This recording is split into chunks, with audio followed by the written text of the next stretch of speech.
guys, and welcome back to the channel, or welcome to all of my first timers. Today I'm going to do something a little new. I'm going to be answering all the questions. I'm going to answer them right here today. So let's get started.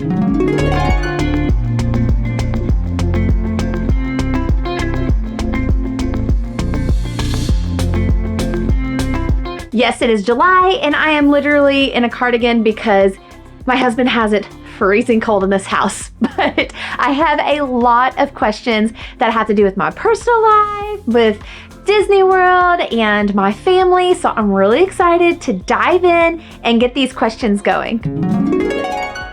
All right, first one out of the gate, let's just start with a good one. Favorite resort of all time, value, moderate, and deluxe. So my favorite value would have to be Pop Century. I love that resort. I love the larger than life elements there. I love that it's a Skyliner resort, of course.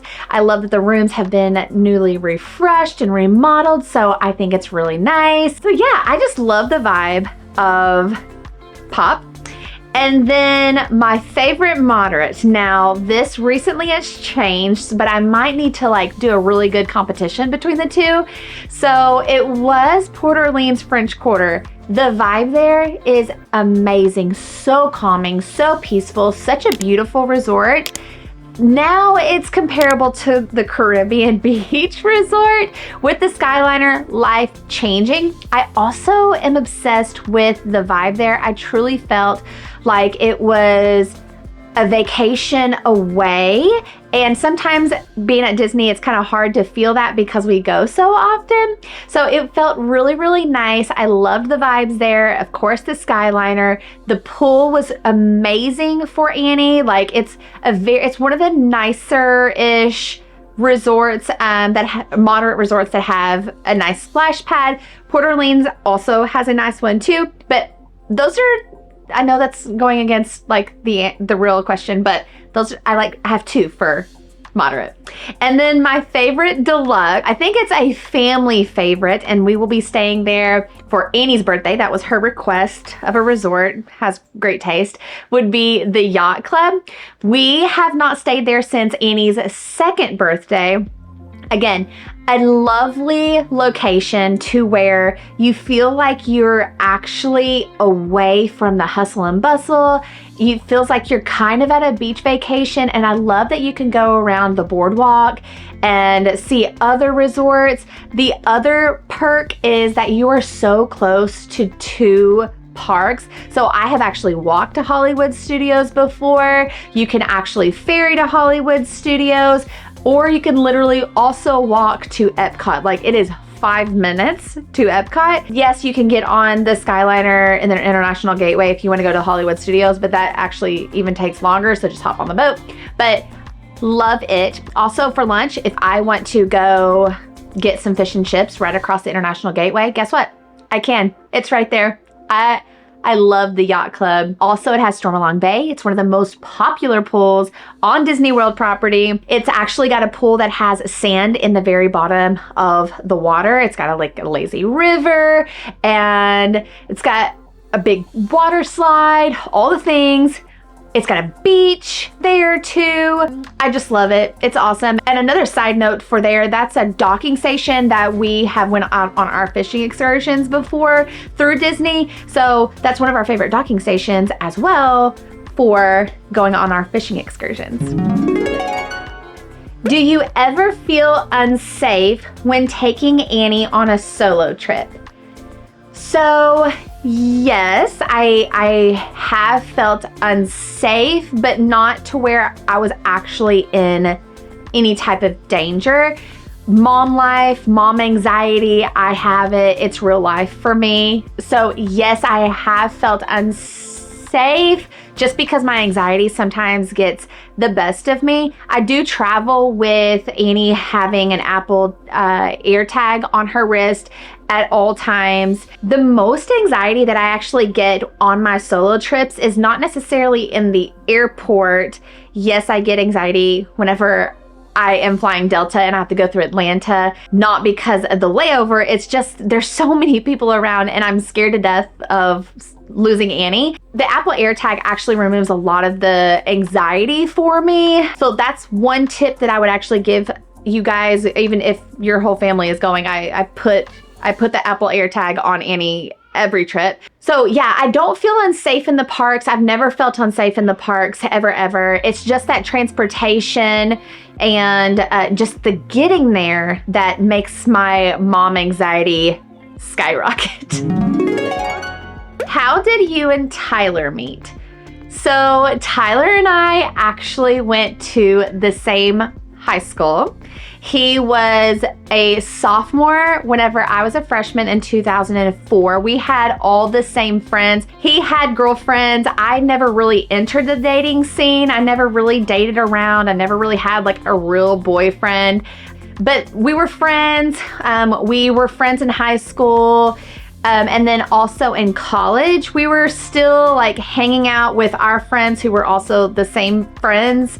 Apparently he liked me and I didn't know it, and I friend zoned him a lot, but I was so clueless that I had no idea. Graduated college in 2013 and he grew a beard. And that's when I fell in love with him. So, and that was really cool too, as in not cool at all, is because, fun fact, I actually accepted a job up in Washington, D.C. and moved up there for a year, but I came back. My brother was getting ready to have his first child and I was still in love with Tyler. So I came back home and ever since then. But yeah, I've known him since I was a freshman in high school. So I've known him for 20 years. That's insane. Are you going to have any more kids? So not in the plans at all. I am completely content with Annie. Like, I feel completely fulfilled. My calling is completely fulfilled from the Lord. And I just am obsessed with being a girl mom to only one child. I just love it. My husband agrees the same. So I know that there's a lot of families that they think that they need to have multiple, and that's amazing. Our family or some other families out there, they think that they just need to have one child. That's amazing. There's some families out there that don't want any children. That's also amazing. So I think, it's not in the plan for us to have another child. I will say that is kind of like a touchy subject to me. I don't mind whenever people ask me, like, are you going to have any children, any more children? And I don't mind sharing that with them personally. But where I feel like it crosses the line is whenever people like berate me and they're like, you have to have another child. You have to have another child. So like that kind of like makes me like twitch. The gift that we were given by God, and Annie, she's just literally, I feel so whole with her. I'm so thankful for her. She is such an answered prayer, and like the Lord knew my heart and like just gave me exactly what my heart needed. And also another fun fact, whenever I was pregnant, like they talk about that mom sense of like, you'll know what gender it is. I was so wrong. I was so wrong. We had the blood test for finding out her gender, and I got the envelope. It sat in my car because I was like, Tyler, we're going to just wait till our gender reveal. And it was during 2020. So like life was super bizarre and odd and awkward during that time. And the envelope sat in my car forever. And I swore I wasn't going to look at it. So one morning, Tyler and I woke up and we're like,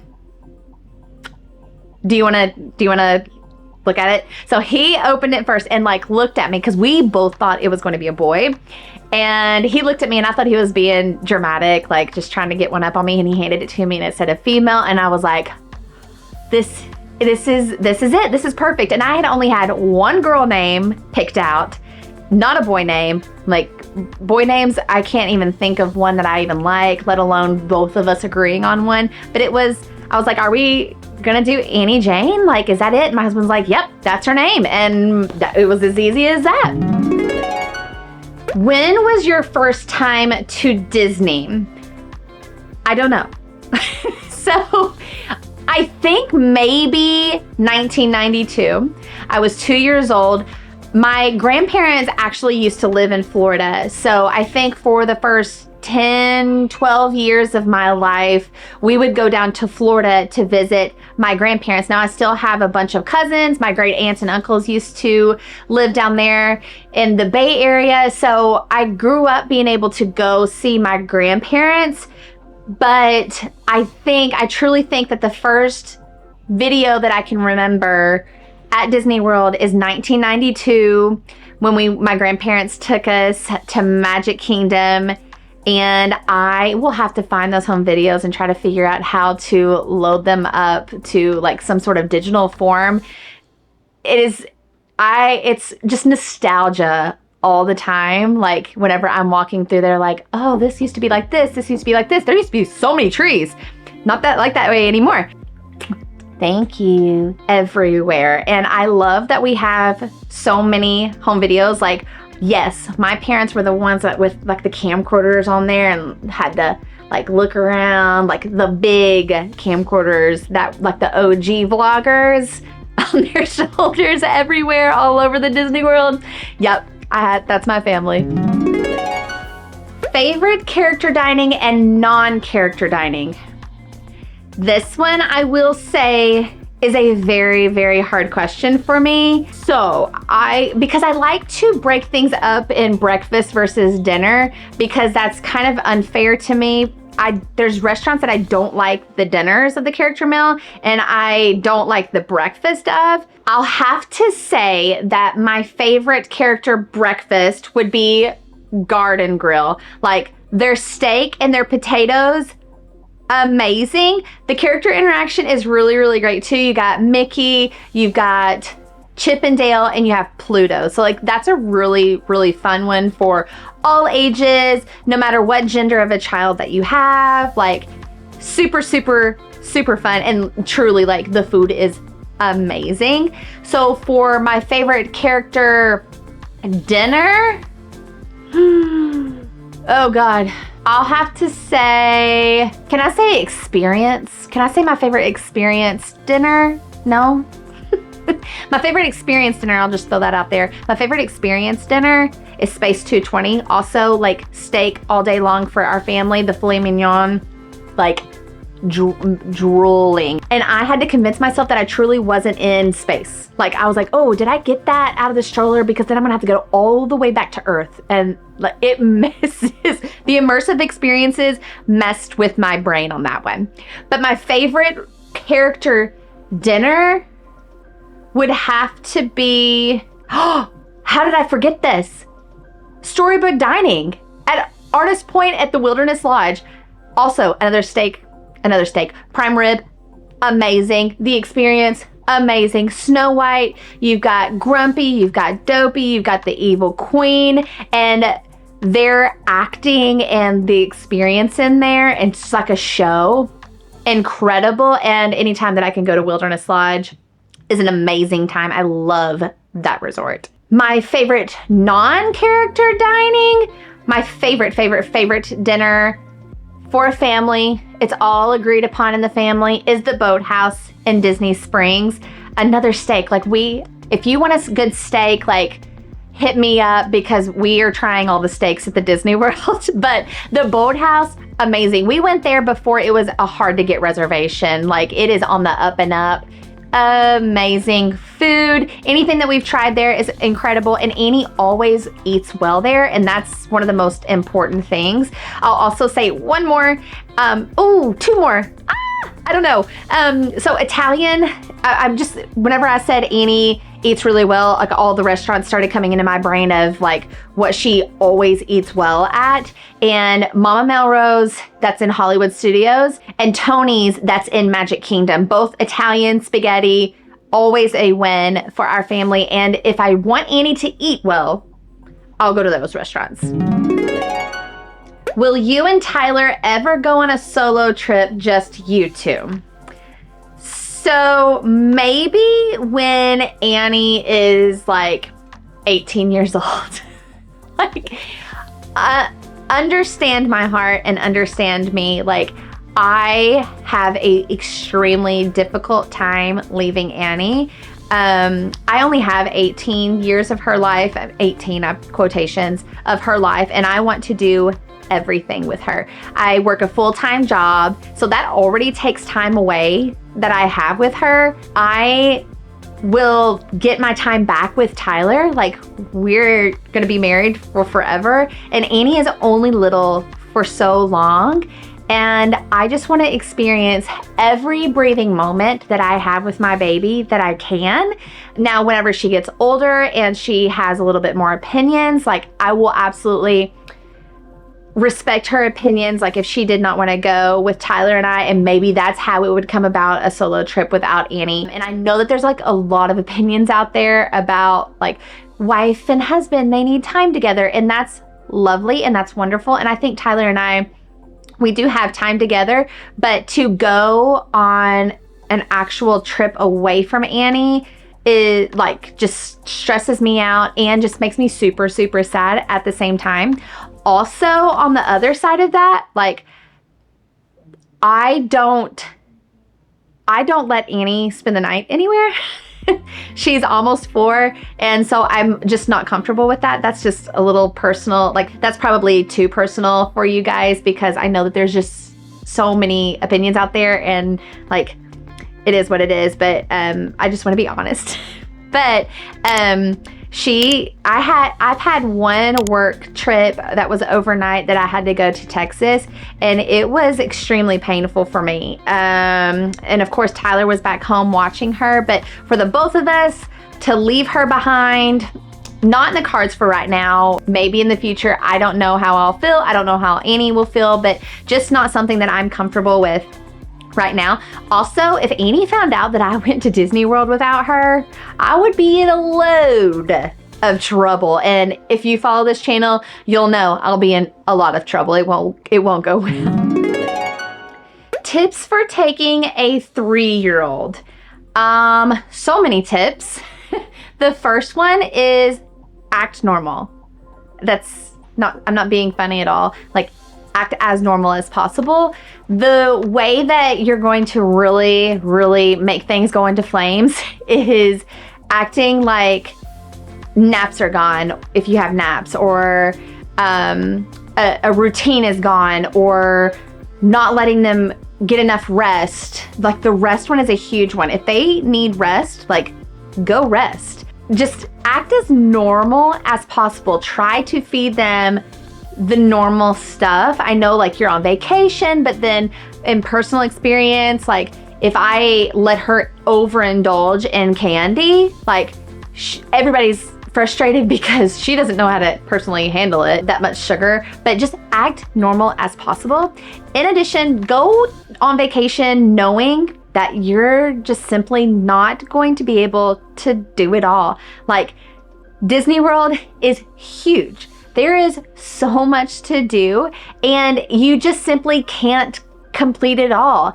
And while taking care of your child, they might not want to ride a ride, or they just might be overstimulated, and that's okay. So pack your patience, pack your grace for yourself, for your children. It's also hot. That's another factor. So just give yourself grace that everything is not going to be perfect. Everything that you see on YouTube is not perfect. There's an editing tool for some of that we can take some of those things out. Like, know that no one is perfect, and it is just gonna be okay. So grace is probably the biggest one that I could give you, and patience, and just stay as normal as possible. How old was Annie for her first trip to Disney? Annie was 16 months old, I believe. Keep in mind that we still had to work our way through 2020 with that whole scenario. So it did push back my trips, what I had wanted to do, pushed it back a lot further. In addition to, my husband, I think, has finally since realized that he can't make bets with me. So, like, I'll tell you one example. So my husband used to, like, bass fish, like, a lot, to where he would actually make some money off of it. He went on this tournament and he was saying, like, if I win, I'll propose to you. And he thought it was funny. He thought it was a joke. He won. And so that was the deal. And then he proposed to me at Disney World. He also made a deal with me. I had actually been recruited for my current job now. It was a really, really great opportunity for my family and for me. And so he was like, if you get this job, I'll agree to go to Disney World for Christmas. And I'm like, guaranteed, it's in the bag, brother. So I interviewed for this job, got the job. Obviously, I'm in it today still. We had to go to Disney World. And so I believe it was like a 7-day, 8-day trip. We stayed at Coronado for her first trip in the tower. And I was that mom that literally packed every moment of that trip. And so whenever I say, like, in the tips before this question, like, I lived it. I tried to pack everything in there. I was overexhausted. Like, for a rope drop, I was like, do I really want to get up? But I have to get up because Annie must experience everything. The first day we had traveled, got off the plane and went straight to Magic Kingdom and like started going. Like, I remember my husband and I having the biggest migraines, and we were still pushing through because I had a reservation at Cinderella's Royal Table. Like, it was go, go, go. And so whenever I say that on the last trip, like, I was that mom. Believe me, give yourself grace, give yourself patience, and keep things as normal as possible. But yeah, I mean, hindsight, it was a really, really great trip, but also it really lit a spark in me for my love of Disney again. We had been pre-COVID, and I'd always loved seeing all things Disney World and always wanted to go, but it just wasn't in the cards for us financially for a really, really long time. And the times that Tyler and I did go the previous years, it was like pinching pennies. Like, we did not have that much money. So it was a really, really big deal for us to go. But yeah, like, this job presented a lot of opportunities for myself and my career and for my family. And that's how we got to go on Annie's first trip. And I think she was 16 months old. And I think that's whenever we immediately started going like multiple times a year. I think that was that Christmas. And then the year after that, I think we went like 3 times that year, which is, I still acknowledge, like, that's a lot to go. And this year we've obviously been very fortunate and blessed to go.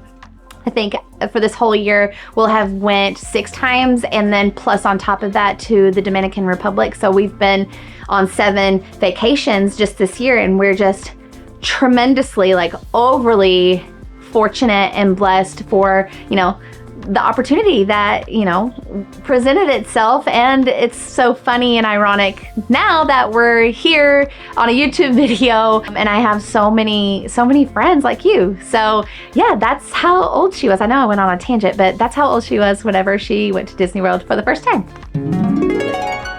Favorite snack and quick service on this trip. Favorite snack.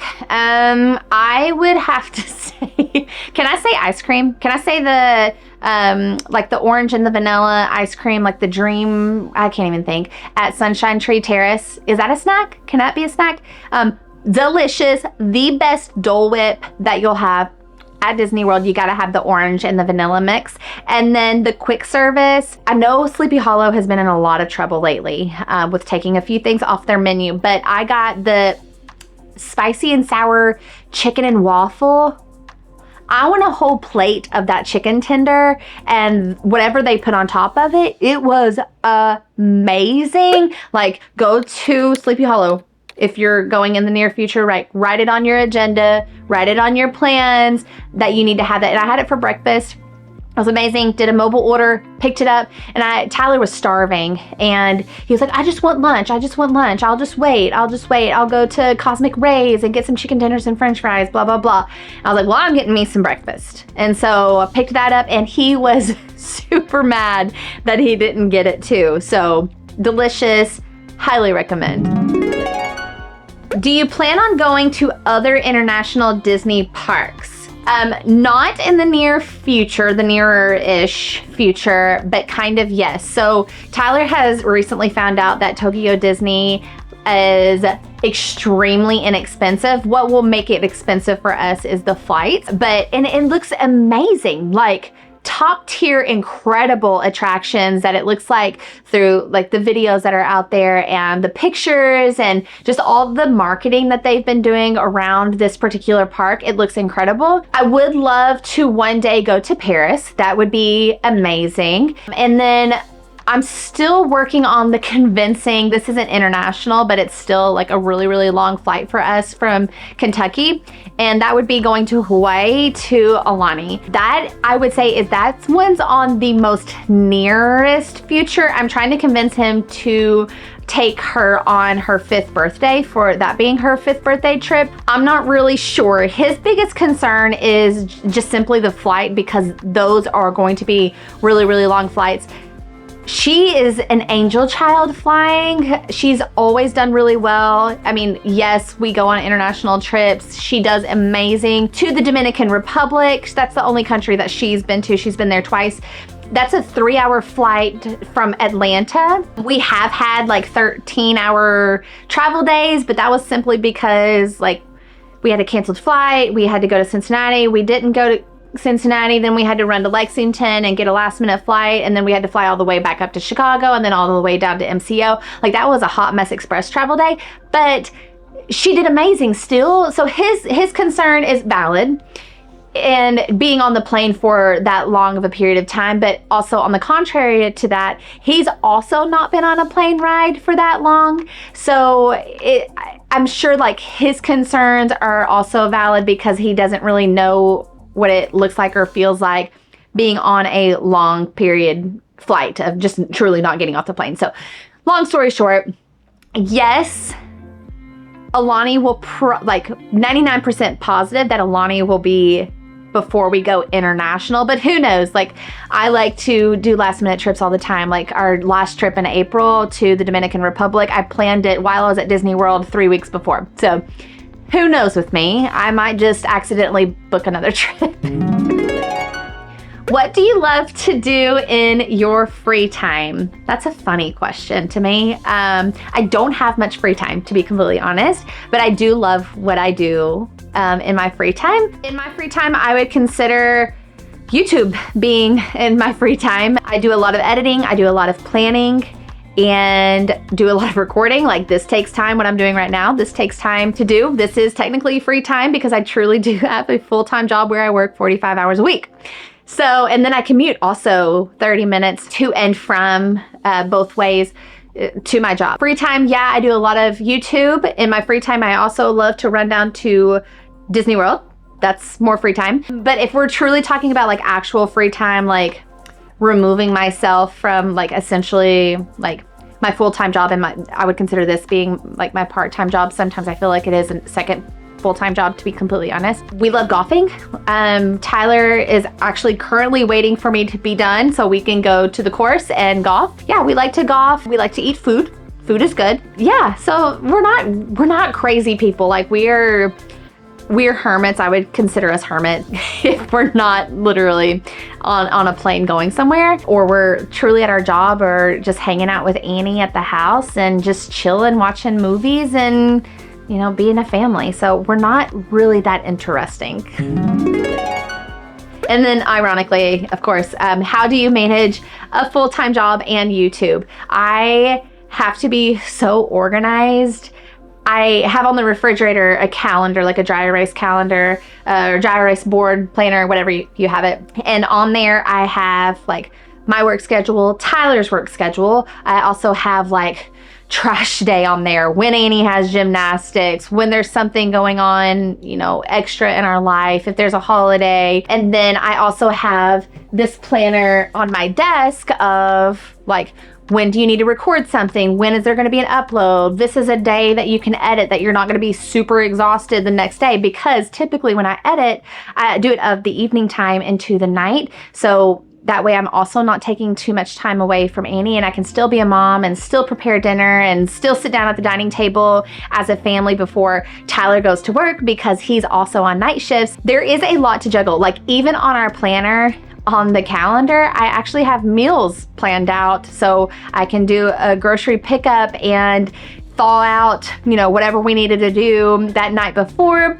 So whenever I get home, I can cook dinner, etc. But like, I have to be super, super organized in my brain and have a lot of planning calendars all over the house of like, this is like the exact moment that you can edit. This is the exact moment where you need to record this. This is like a deadline to you. And then not including like my full-time job at work. Like I said, I work 45 hours with a demanding job, to which even those emails are coming in on my phone, and I am working even whenever I'm not in the building. So it is a lot, but I will say another little personal caveat would be like, I think at times that this busyness and YouTube has been really, really healthy for me mentally. I do deal with anxiety. A lot of stress can induce a lot of craziness in my brain. So YouTube is a really nice outlet for me to not only make friends with you guys and be accountable, to lead myself with integrity and kindness, and it just with a good moral compass, because I do want to be a good example to my daughter and be a friend and share kindness to the world, and frankly share the love of Jesus to whoever I cross paths with.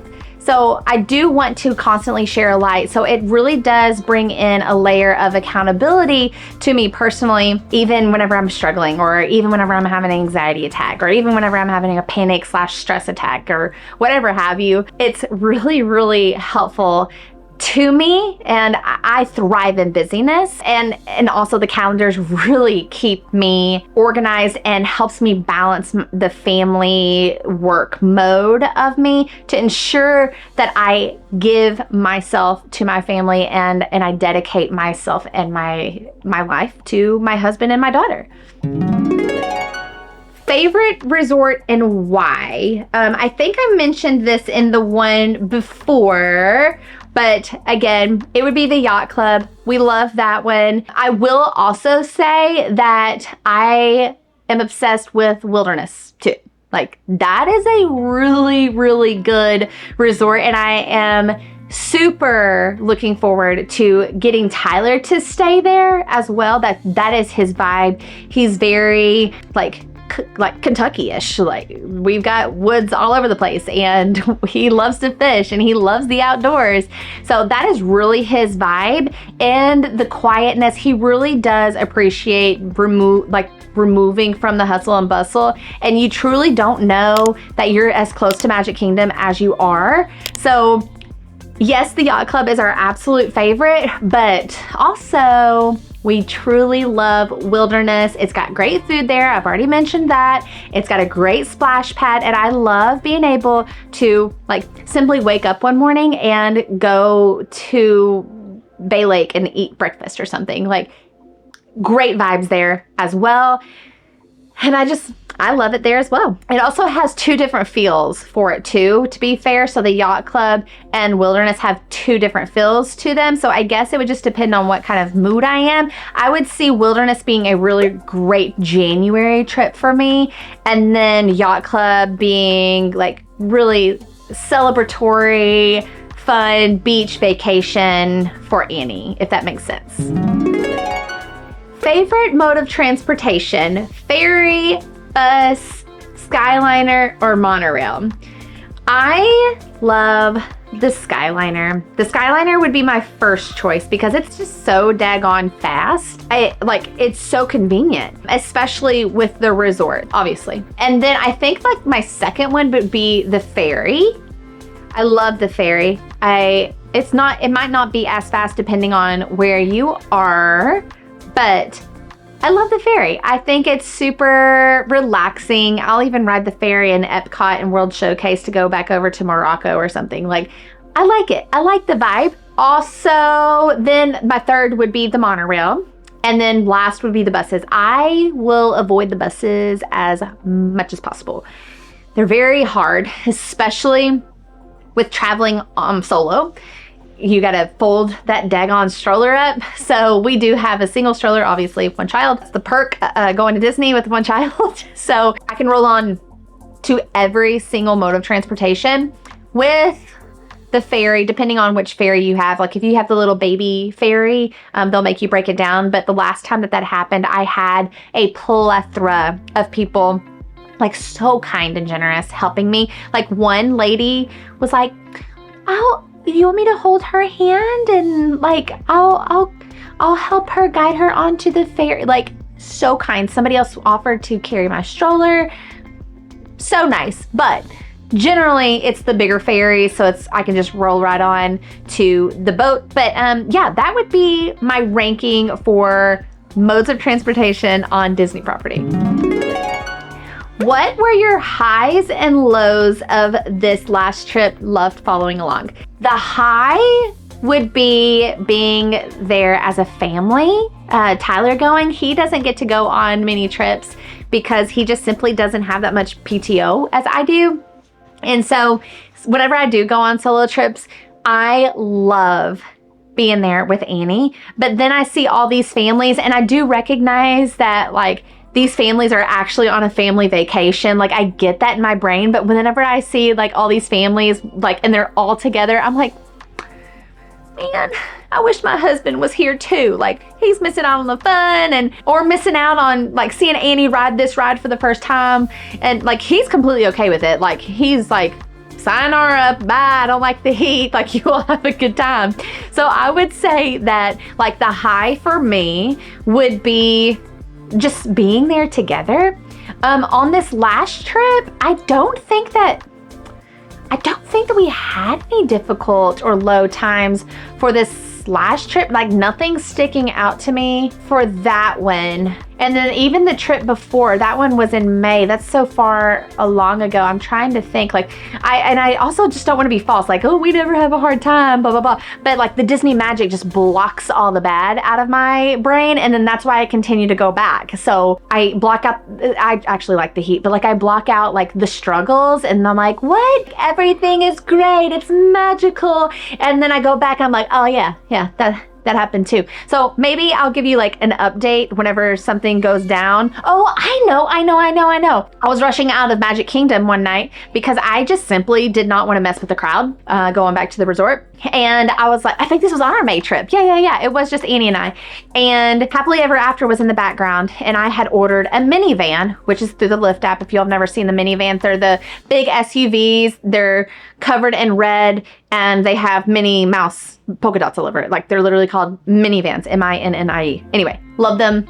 Avoid the buses at all costs. That's why I called the minivan. Anyway, we were running out of Magic Kingdom and behind me, I heard Happily Ever After, you can fly, you can fly, you can fly. That part. And I was like, oh, Tinkerbell's flying right now. Annie got so mad at me because she had missed Tinkerbell. Like we had just got through security, so she couldn't look behind and see Tink flying. I was in so much trouble that I had to pay for it for 2 days. And that's actually what I'm editing.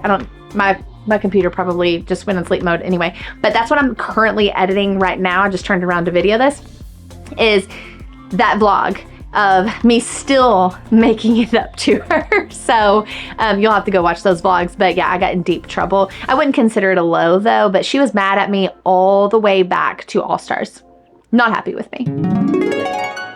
How much do you make being a YouTuber? This one kind of makes me chuckle, but also I feel like it is a reasonable question because I was wondering the same thing before I was monetized on YouTube. I don't make that much money on YouTube, to be completely honest. I just don't make that much money. I am very thankful for everybody that watches, and like I even have a friend on here that I've made through YouTube that's like, I'll just play you in the background and I'll just kind of like get ready to you because I just know it's so helpful to you. Like that, you're a BFF. Like you're such a good friend. Like thank you for that. Stuff like that really, really helps me out and it gets me out there a lot more. But I'm just so appreciative of everybody that simply just watches my content and has subscribed to the channel and just is so supportive and comments on my stuff and likes it. Like, you have no idea how helpful that is. So, and again, I don't make a huge amount of money. Another source of income because of YouTube would be like my affiliate. I do have a couple partnerships. One of my bigger ones would be Ivy City Co., who I have worn their dresses for almost 4 years, almost 5 years, I don't know. But I just recently had a collab with them. And so yes, whenever you use my links, that's really helpful. Whenever you use a link for like my Amazon, that's also another affiliate. I have another one through DVC store. So like if you're renting DVC points to stay on a deluxe resort to save that 40 to 60% off, I get commission off of that. So there's a few more out there that I actually get commission off of, and that also brings additional income to help support my channel and help support me bringing more tips and just real life to you for vacations and for Disney World and all the things. So I am not wealthy by any means. I am extremely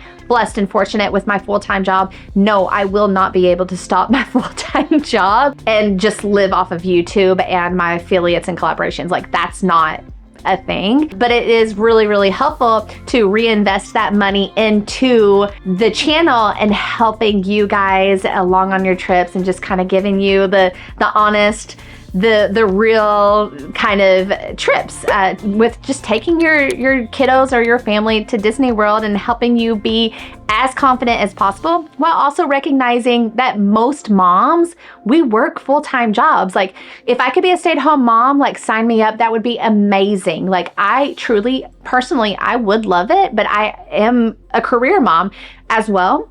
So I recognize that a lot of us moms out here are super, super busy and trying to juggle multiple things. And that is really like my platform, is recognizing that, you know, we're busy, but we still want to create experiences and vacations for our families. And that is my goal, is just to make things as simplistic for you and give you the confidence to do so. Are you going to the Halloween or Christmas party this year? Yes and yes. So Halloween, we are going for Annie's birthday party. So we're not going to be there on the first few nights, but we will be there in September on one of those parties. So that Annie is beyond excited. She's not been she did not go last year, and we regretted it, and by the time we regretted it, it was sold out for the time that we were there. But we went the year before. She's a Halloween girl. She loves Halloween. I'm a Christmas girl. So yes, we are going to be there for the Christmas parties. And we will actually be there for the first ones. So for the Very Merry Christmas party, we will be there for that. And for the very first Jollywood, we will be there for that as well. So I am most excited about wearing cute Christmas outfits. Is that super lame of me? But we'll be at both. So you'll have to let me know if you'll be at any of them, and maybe the magic will make our paths cross, and maybe we can, you know, take a picture or, you know, get to chat a little bit and have our kids meet each other, whatever. That would be super cool. Do you ever have a day at Disney where you're not vlogging? So until recently, no. The mom and daughter trip before that was in May, I actually took some time off, actually. In hindsight, I kind of regret it because I wish I had the content, but also like it's necessity that I cannot go to Disney World this many times in a year and completely be videoing the entire time. Like, again, it goes back to, I want to create memories with Annie and her look back and not just like a camera in her face. So I try to be very balanced in that. There was a couple times on that May trip where I literally put up my camera. Like, I left it up in the room and I'm like, you know what? We're gonna go on a dinner date. We're gonna go have some fun, and we're just gonna have a yes night. Like, whatever you wanna do, it's gonna be a yes. And so I did that a couple times of the evening, and actually evening times at Disney World are my absolute favorite. It's kind of got to soak in those moments. We did movies under the stars at our resort, which is I highly recommend. And like I've done that at Port Orleans too. So maybe it wasn't as recent, but maybe I was on my way into being like, I cannot be living like this. Like we cannot go to Disney World this many times and literally just have my camera out the whole time. So, and that even included like, I took a step back even from Instagram, over on Instagram. So I do take some time away while we're at Disney to just spend time with my girl and not have that camera in her face. So I'm gonna put 2 questions into one that I got. If you could choose one table service from each park in a resort or 2, where would you eat? I know I know a lot of foodies out here. I love food too. Also can totally relate. So if I could choose one table service from each park. So for Magic Kingdom, I think I would go with Crystal Palace. Like it's a buffet style. It's got great food. Annie's gonna eat there. I'm gonna eat there. I'm not super happy with the price, to be completely honest. I don't think that that's comparable. Like the food quality is comparable. It'll make you feel really, really good on a hot day where you're exhausted for sure. Character interactions are fantastic. You've got Winnie the Pooh, you've got Tigger, you got Piglet, you got Eeyore. That's really fun, something different. So I would go with that for Magic Kingdom. For Hollywood Studios, I would say Mama Melrose. Love Mama Melrose. And if you can get that dining package with my Mama Melrose, the Fantasmic dining package, 1, you won't have to stand in line for Fantasmic that night. And 2, you have amazing seats. So a little caveat there and a little tippity tip to do that because it's amazing food. I'm telling you, it's such good Italian food. And then Fantasmic, it's just a little bit more expensive. You can't get like any type of discount on it. Like APs get them. And if you had like if you were a Disney Visa card holder, I think you can also get a discount that way too. But if you're doing the Fantasmic dining package, you unfortunately won't be able to get the discount, but it's still a great value, I would say, and really great food. Epcot, I think I've already answered for Epcot. I don't know. Now I'm like thinking of all the food. So yes, I love Space 220. I also love Le Cellier. They also have great steak. Sorry about it. But they have amazing macaroni and cheese. So it's like a Gouda macaroni and cheese with smoked bacon on top. Oh my word. It is delicious. Annie always eats well there. And that is where we always go for Annie's birthday dinner. And Tyler's birthday is that month too. So we kind of celebrate them together. And they'll have like this little mousse dessert, and then they always give her and Tyler a birthday card, so it's always really, really sweet, but great food there. I am pretty salty still that they took away the au gratin potatoes. Those were really, really good, but I won't be too upset about it. Oh, Animal Kingdom. I would have to say probably Tusker House, but to be in complete, full transparency, we don't go to Animal Kingdom that much, and so I've not really got to eat around there very often to really say like, this is my top, this is the absolute favorite. But now that Annie's getting a little bit older and she's hitting a lot more height requirements, I do find myself going to Animal Kingdom a lot more. And she's experienced the Wilderness Explorers thing that you can do, go around the parks and get your badges. And so like, you don't have to be a certain height for that, but that is super, super cool. But nonetheless, I would have to say Tusker House would be my favorite for that one. And then also we love the boathouse at Disney Springs. Topolino's is really great for a non-park reservation. Of course, there's always Ohana. Those are some really, really great options for food that I think is also family friendly. Or if you didn't have kiddos, you can still go there and it's gonna be just fine and you can have a load of fun. So that was a lot of questions. My mouth is a little dry, but it's a little insight to, my life. And again, I will reiterate that I am so thankful for you and so thankful for the support and all the friendships that I've made. I'm so glad that you're here, and I just would not be here without you. So thank you, thank you, thank you from the bottom of my heart. I'm always appreciative of all just the kind words. It means the world to me. Yeah, a little insight to our family and what's going on in this brain of mine. So again, as always, if you could hit that thumbs up button, greatly appreciated. And I know a lot of you out there watch me over and over, but you're not subscribed. So make sure to hit the subscribe button, and I will see you and all of you on the next one. We'll see you then. Have a great night. Bye.